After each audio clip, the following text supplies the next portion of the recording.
अपराधी होते हैं ना, वो जब जेलों में जाते हैं वहां उनके गुरु बैठे होते हैं, वो वहां से महागुरु बन के निकलते हैं। लेकिन कोई बुरा से बुरा व्यक्ति भी साधु या महात्मा की संगत में आ जाता है तो उसके भीतर की संभावना संभव हो जाती है।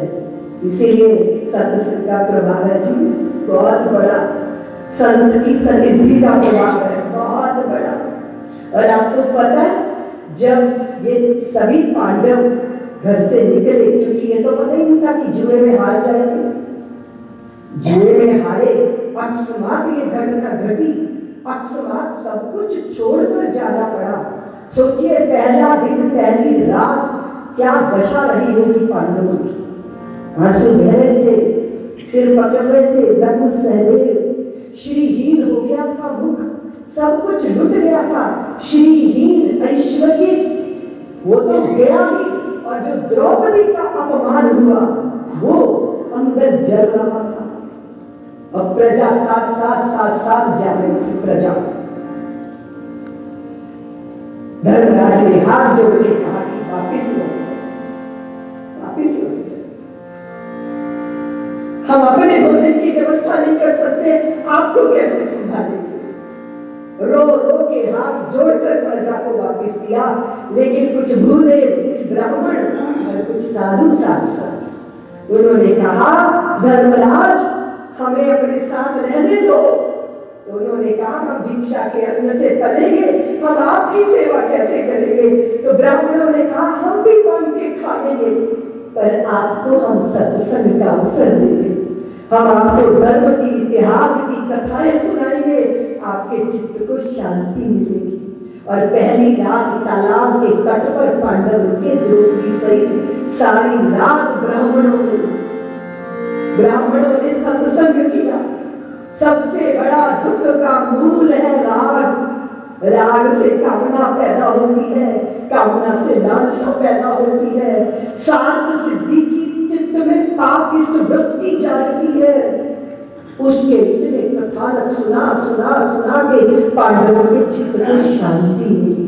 कितना बड़ा दान है। मैं सोच रही थी कि अन्नदान सबसे बड़ा दान है, फिर लगा कि अन्नदान तो सबसे बड़ा दान होगा, पर ज्ञान दान इससे भी बड़ा दान है, जो चित्त को शांत कर दे, क्लांति को दूर कर दे, चित्त के क्लेश को दूर कर दे, चित्त के भ्रम को दूर कर दे, चित्त को निर्बंध कर दे, विनिर्मुक्त कर दे। कितनी बड़ी महिमा है सत्संग की। और जो आधा अधूरा समझते हैं वो भी बड़े गड़बड़ होते हैं, उनको पूरा समझना होगा, उसके लिए पूरा उतरना होगा।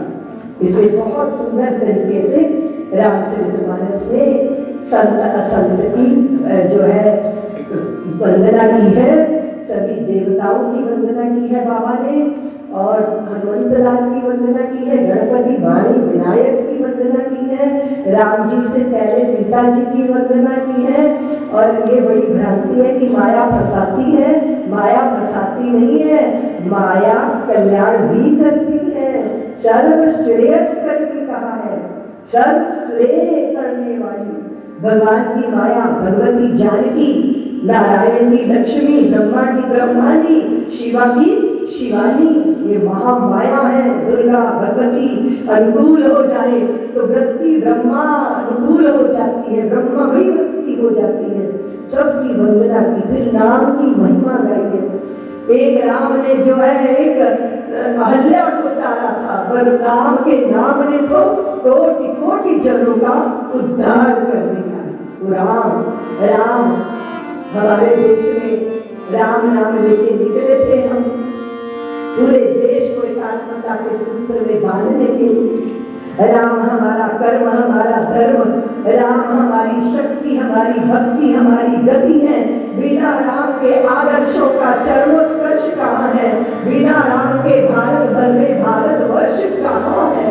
तो राम का नाम चित्त में आता है तो मर्यादित जीवन हो जाता है, प्रफुल्लित जीवन हो जाता है, कर्तव्यनिष्ठ जीवन हो जाता है, नंगे भूखे उपेक्षितों की आशा पूरी करने वाला जीवन हो जाता है, केवटों को बाहों में बांधने की चित्त में भावना पैदा हो जाती है।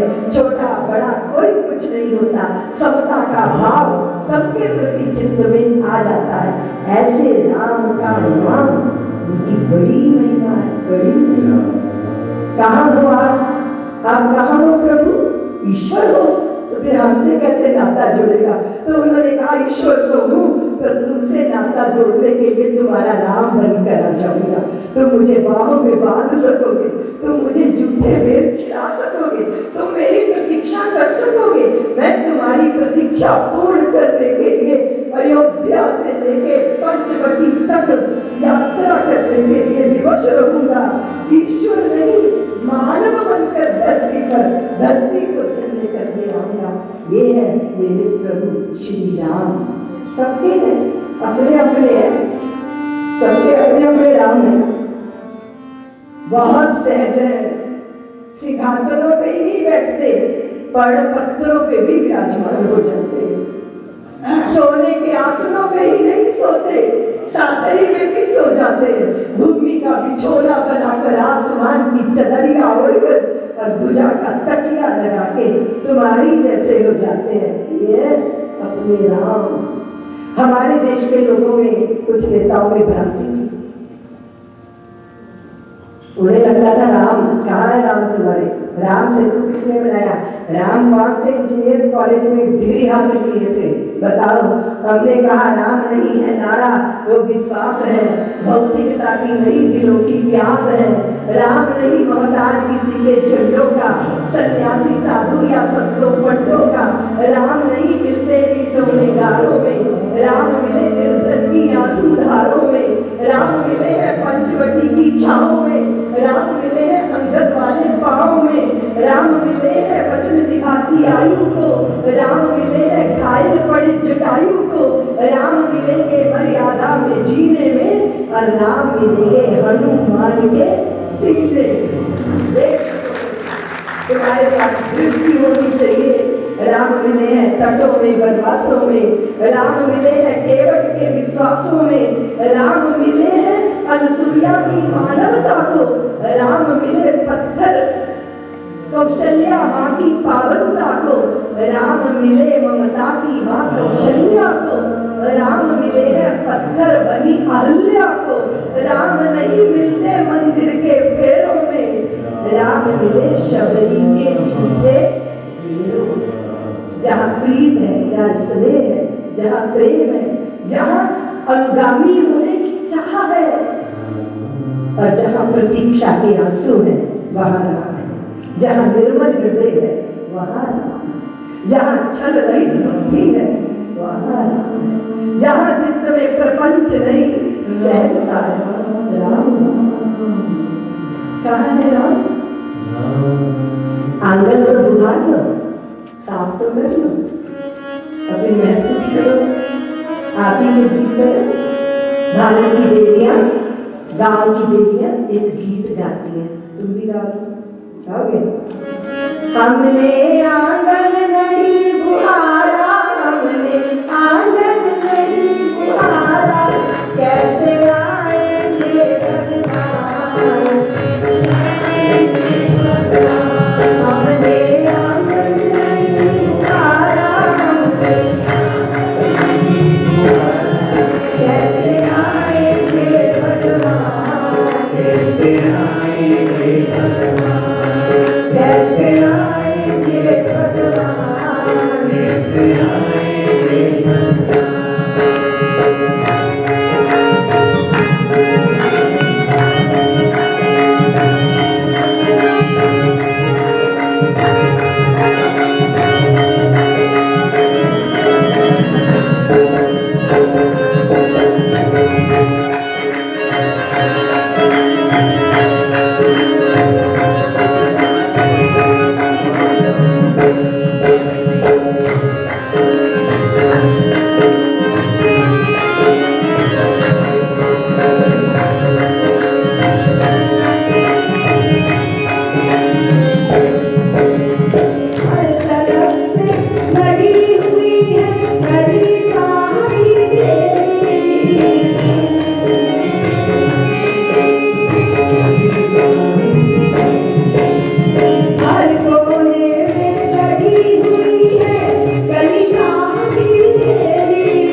प्यारा तुम्हारा बिगड़ न पाया जो देखा प्यारा।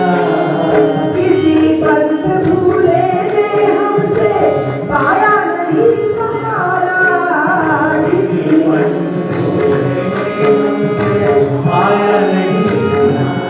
सूखी है करुणा की धारा, सूखी है करुणा की धारा, कैसे आएंगे भगवान, कैसे आएंगे भगवान। सूखी है करुणा की धारा, सूखी है करुणा की धारा, कैसे आएंगे भगवान, कैसे आएंगे भगवान, कैसे आएंगे भगवान, कैसे आएंगे भगवान, कैसे आएंगे भगवान, कैसे आएंगे भगवान, कैसे आएंगे भगवान, कैसे आएंगे भगवान।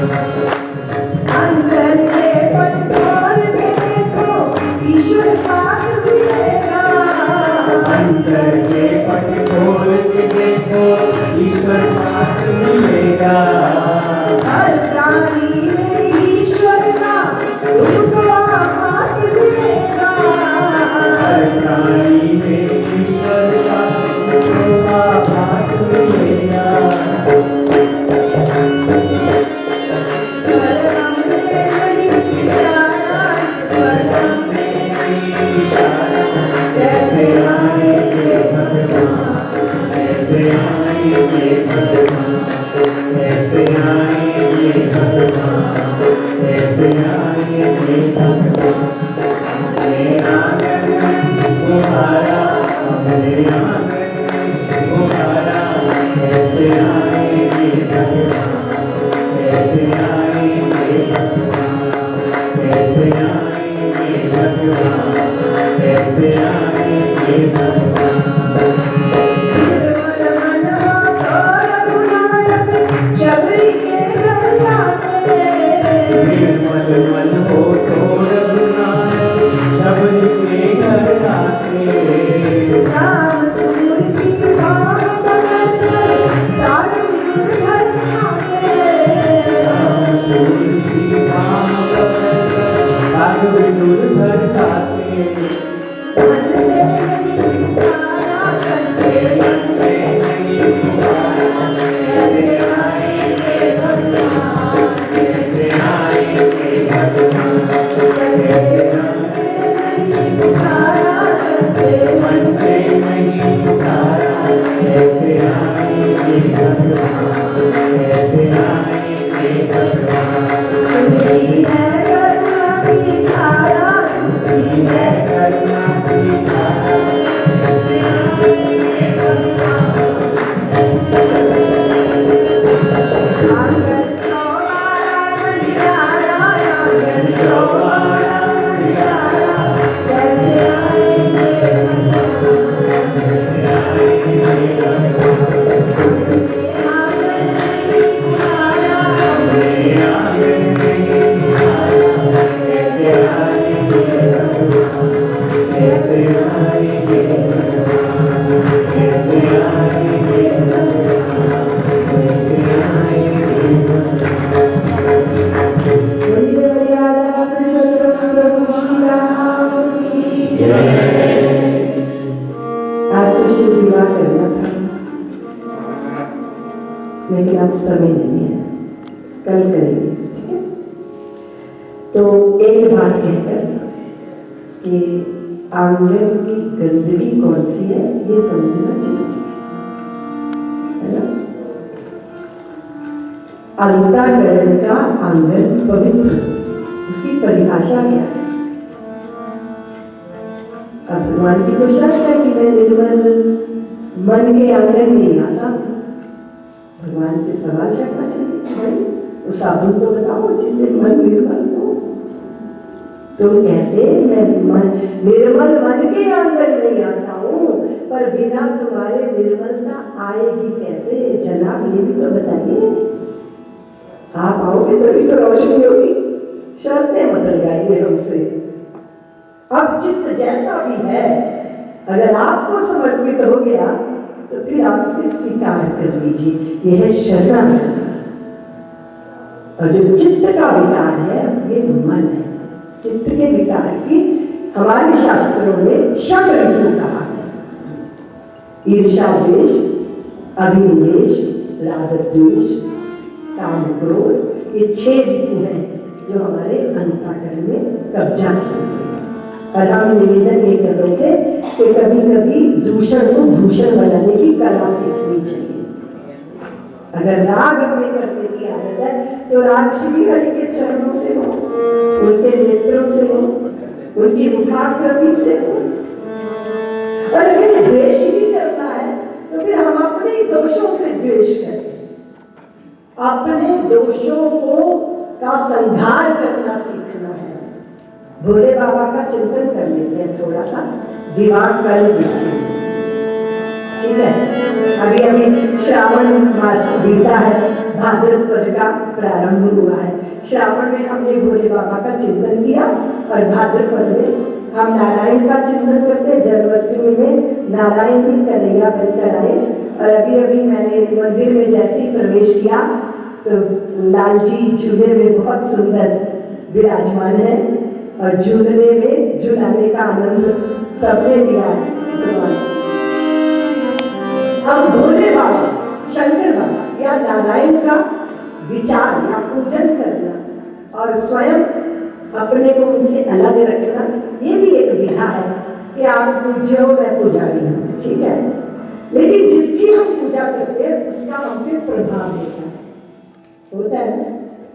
राक्षसों की पूजा करोगे तो राक्षस हो जाओगे, भूतों की करोगे तो भूत हो जाओगे, देवों की करोगे तो देव हो जाओगे। जब आप भगवान का स्मरण करोगे तो आपके मुख में मुस्कान आ जाएगी, क्योंकि उनके चेहरे पे मुस्कान रहती है ना, ऐसा ही है। जब आप भोले बाबा का चिंतन करते तो फिर सोचना चाहिए कि भोले बाबा क्या नहीं। वैसे तो कण प्रलयंकर होता है, किंतु प्रलय को जो लय कर ले वो शंकर होता है। जो अमृत के लिए गरल पी सके शिवत्व वही है, और हर स्थिति में स्थित हो जो समझो सत्य वही है। सत्य वो नहीं हो सकता जो पहले नहीं था बाद में नहीं रहेगा। सत्य क्या है भी सच, नानक होसी भी सच। जो पहले भी था अब भी है बाद में भी होगा, सत्य वही होता है। सत्य सोना है, आभूषण नहीं। अभी तो गले का हार है वो टूट गया, लेकिन गले का हार सोने नहीं है। सोने टूटा तो सोना ही है, बनेगा तो सोना ही है। सत्य सोना है, पर आभूषण सत्य जो बदल जाता है, जो टूट जाता है, जो बिखर जाता है, वो नाम रूप सत्य नहीं है। लेकिन नाम रूप जिस तत्व पर टिका है वही सत्य है। हर स्थिति में स्थित हो जो समझो सत्य वही है। गंगा और नर्मदा के जो आंचल में रहता है और चुटीली धाराओं की चोटों को सहता है, लहरों की शिल्पीय थपड़ियां तब सवार देती हैं, नहीं किसी नाली का कंकड़ शंकर होता है। अगर शंकर कोई है तो शंकर कैसे? जो अपने ही दोषों का संहार किया करता है। शंकर वो जो खतरों से श्रृंगार किया करता है, वो है शिव। इसलिए शिव का आराधना करने वालों को शिव बनना होता है। नीलकंठ की आरती उतारोगी या नीलकंठ बनने का भी प्रयत्न करोगे? बताओ ना, बोलो ना। अशांति का विष कहाँ टिकता है देवियों? शिकागो वालों, अशांति का जहर संयम के गले में टिकता है। जिस जीवन में संयम होता है वहां अशांति नहीं रहती। अगर अशांति होती है तो वो गले में ही रह के सूख जाती है। ना व्यक्ति बोलता है ना दिल में रखता है, उसको कला आ जाती है, उस विष को शमन करने की कला आ जाती है। और यही जीवन की खूबसूरती है। इसलिए देवों की पूजा देवता बनकर की जाती है। इसलिए आराध्यों का चिंतन करो, आरतियां उतारो, स्तुतियां भी गाओ, महिमा भी गाओ, दिए बाती भी करो, पर उसका असर जीवन में भी दिखना चाहिए। वो मात्र कर्म कांड वो क्या कहते हैं यांत्रिक ना हो जाए कि बस घंटी बजाई और आरती उतारी छुट्टी नहीं। वो रोज करते हैं आरती पूजा, जिस दिन नहीं की ना उस दिन सारा दिन पछताए, आज नहीं की, आज नहीं की, आज नहीं की। भगवान बड़े प्रसन्न हो गए तो बोले आज आप प्रसन्न हो गए, आज तो मैं कर ही नहीं पाया आरती। तो बोले रोज तो आरती करके तुम मुझसे छुट्टी पा जाता था, आज 24 घंटे तुमने मुझे याद किया, इसलिए कि आज तुम चूक गए, पर आज तुमने मुझे याद रखा। स्मरण रखिएगा, विषय को स्मरण रखिएगा। चित्त चेतना में कौन है, हमारे भावों में कौन समाये है, हमारे पदों में रवानी बनकर कौन है, हमारी वाणी में वाणी बनकर कौन है, हमारी आंखों में तेज बनकर कौन है, हमारे दिल में दर्द क्या रहा है, हमारे भावों में समाया कैसा है, तो कैसा है वो।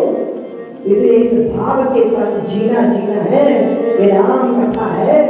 रंजन नहीं करूंगी आपका, मनोरंजन के लिए नहीं है ये मन का भंजन करने के लिए धैर्य से सुनना पड़ेगा। ठीक है जी, इसे भावों से गाओ, फिर हम कथा को पूर्णता की ओर ले चलते हैं। ठीक है, ताप चढ़ा हमको, बुखार, शरीर को बुखार है, बाकी सब ठीक है।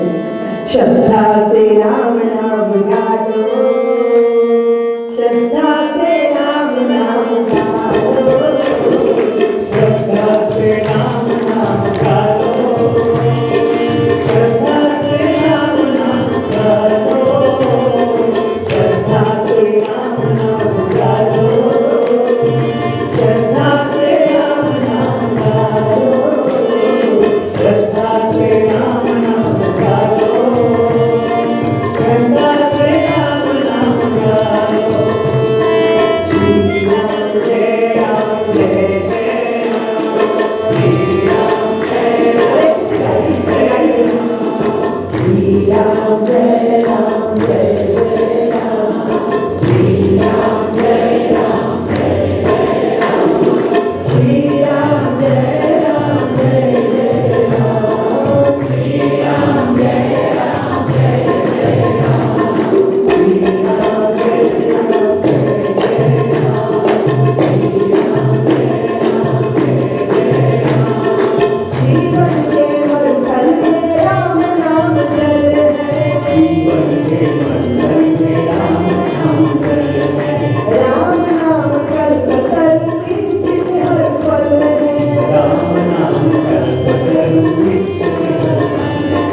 करुणा की छाया तुम्हारो, श्रद्धा से राम नाम गाओ, श्रद्धा से राम नाम गाओ, श्रद्धा से राम नाम गाओ, श्रद्धा से राम नाम गाओ, गाओ।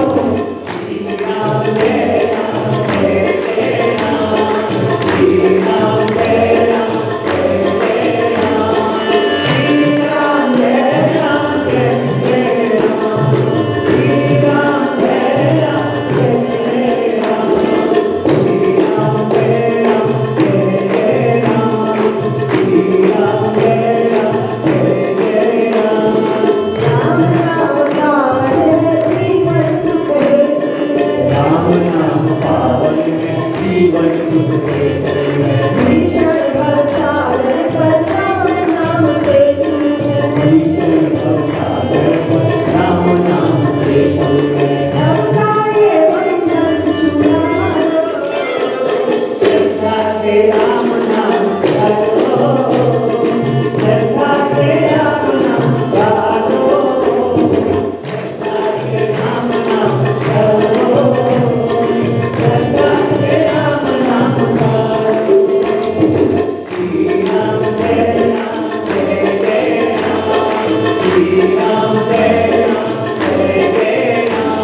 बोले अयोध्यानाथ भगवान की जय। श्री राम कथा महोत्सव की जय। सनातन धर्म की जय। ओम नमः पार्वती पतये हर हर महादेव।